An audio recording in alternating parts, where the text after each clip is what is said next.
আসসালামু আলাইকুম ওয়া রাহমাতুল্লাহ। বদরের যুদ্ধে যখন রাসূল সাল্লাল্লাহু আলাইহি ওয়াসাল্লাম এবং সাহাবা আজমাইন যুদ্ধের প্রান্তরে পৌঁছালেন, তখন রাত্রি নেমে এসেছিল। আর সে সময় দুই পক্ষ থেকে এটি নির্ধারিত করা হয়েছিল যে যুদ্ধ সকালে হবে আর রাত্রিতে সবাই বিশ্রাম গ্রহণ করবে। তারপর বদর প্রান্তরে একদিকে মুসলমানরা তাঁবু টানিয়ে বিশ্রাম নিচ্ছিল, অপর প্রান্তে কাফির মুশরিকরাও তাঁবু টানিয়ে বিশ্রাম নিচ্ছিল। কিন্তু এদের উভয়ের পরিস্থিতি ছিল একেবারে ভিন্ন ভিন্ন। একদল ইমানদার যোদ্ধাদের অন্তর প্রশান্তিতে ছেয়ে গেল। সকলেরই তামান্না যুদ্ধে শাহাদাতের মর্যাদা অর্জন করা। আর কাফেরদের অন্তরে ভয় ঢুকে গেল, কিভাবে যুদ্ধে জয়লাভ করা যায়, আবার নিজের প্রাণটাও বাঁচানো যায়। শাহাদাতের তামান্না ইমানদারদের অন্তরে ইমানি শক্তি জোরদার করল। আর মধ্যরাতের পূর্বেই আল্লাহ রাব্বুল আলামিন আসমান থেকে এক ঠান্ডা বাতাস ইমানদারদের তাঁবুতে পাঠিয়ে দিলেন। সাথে সাথে সকল ইমানদাররা শান্তির ঘুমে আচ্ছন্ন হয়ে গেল। আগামীকালকে কে বাঁচবে কে মরবে, মাত্র ৩১৩ জন মানুষ ১,০০০-এরও অধিক সৈন্যের সাথে লড়াই করতে যাচ্ছে।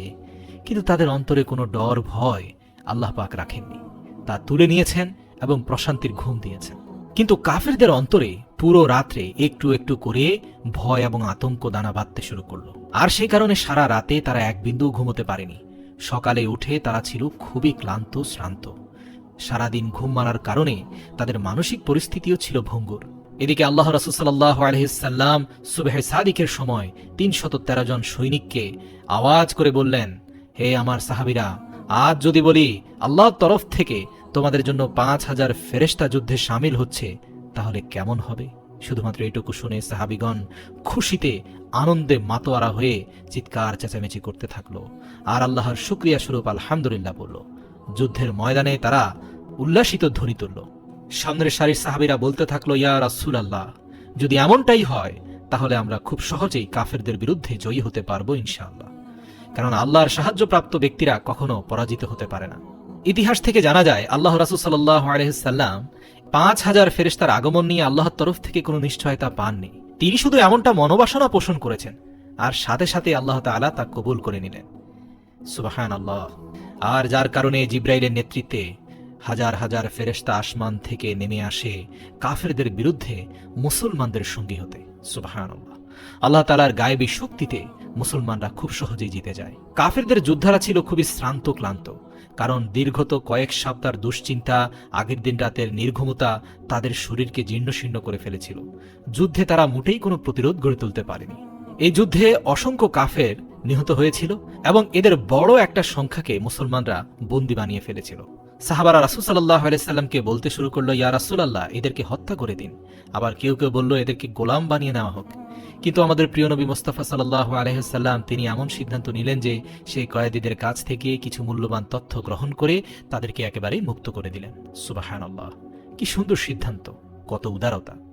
যদিও হযরত মুহাম্মদ সাল্লাল্লাহু আলাইহি সাল্লামকে মারার জন্য এই কাফেররা এসেছিল, এরা বন্দী হয়েছে, এদেরকে কোনো শাস্তি না দিয়ে আল্লাহর রাসূল মুক্ত করে মানবতার এক দৃষ্টান্ত স্থাপন করলেন।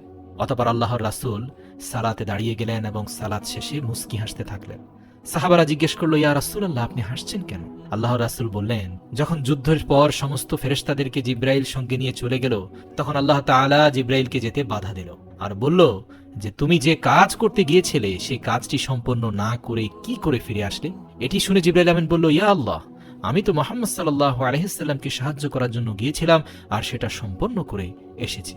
অথবা জিবরাইল আলাইহিস সালাম বলেন, ইয়া রাসূলুল্লাহ, আল্লাহ তাআলা আমাকে শুধুমাত্র যুদ্ধের ময়দানে বিজয়ের জন্য পাঠাননি, আল্লাহ তাআলা আপনার খাতিরের জন্য আমাকে পাঠিয়েছেন। আর সেজন্যই আমাকে পুনরায় ফিরে আসতে হলো। যতক্ষণ পর্যন্ত না আপনি অনুমতি দিচ্ছেন, ততক্ষণ পর্যন্ত আমি যুদ্ধ ময়দান ত্যাগ করতে পারবো না। আল্লাহ রাসূল বললেন, আমি যখন নামাজ আদায় করছিলাম তখনই জিবরাইল আমার কাছে আসলো আমার অনুমতি নিতে। সুবহানাল্লাহ। প্রিয় দর্শক, বদরের যুদ্ধে আমাদের জন্য অনেক শিক্ষা রয়েছে।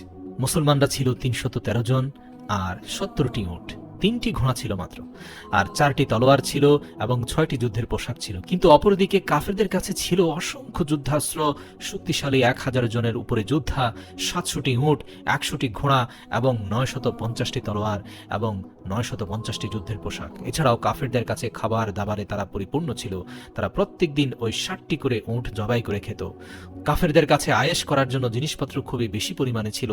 যখনই তারা কোনো স্থানে থেমে যেত তখনই সঙ্গে সঙ্গে তাঁবু টানিয়ে নিত, আর তার সঙ্গে সঙ্গে তাদেরকে আনন্দ দেওয়ার জন্য, তাদেরকে নৃত্য দেখানোর জন্য বিভিন্ন রকমের নৃত্যশিল্পীরা ছিল। কিন্তু ইসলামিক বাহিনীদের কাছে খাবার দাবার ছিল খুবই কম। তাদের কাছে 60টি খেজুর ছিল প্রত্যেকের জন্য বরাদ্দ। মুসলমানদের কাছে আশ্রয় নেওয়ার জন্য একটি তাঁবু ছিল না। সাহাবারা খেজুর গাছের পাতা দিয়ে ঝুড়ি তৈরি করে আল্লাহর সাহায্য চাইছিলেন। আর রব্বুল আলামিন তার দ্বীনকে বিজয়ী করেছেন শক্তিশালী কাফেরদের পরাজিত করে। সুবহানাল্লাহ। এই যুদ্ধে 13 জন সাহাবী শহীদ হয়েছিলেন, অথচ 70 জনেরও বেশি কাফির মুশরিক নিহত হয়েছে। কিন্তু আপনি একটু সামান্য ভেবে দেখুন যে আজ বর্তমান সময়ে আমাদের কাছে সবকিছু আছে, আল্লাহর রহমতে কোনো জিনিসের ঘাটতি নেই, কিন্তু তবুও মুসলমানদেরকে প্রত্যেক জায়গাতেই পেরেশানি করা হচ্ছে, মারা হচ্ছে, কাটা হচ্ছে, আবার মুসলমানদের ঘরকেও জ্বালিয়ে দেওয়া হচ্ছে। তাহলে কি আপনি কখনো ভেবে দেখেছেন যে কেন এমনটি হচ্ছে? কেননা বর্তমান সময়ের মুসলমানরা নিজেদের দিন থেকে সরে গিয়েছে। আজকে বর্তমান সময়ে আমরা রাসূল সাল্লাল্লাহু আলাইহি সাল্লামের হাদিস মোবারকের উপর থেকে আমল করা ছেড়ে দিয়েছি।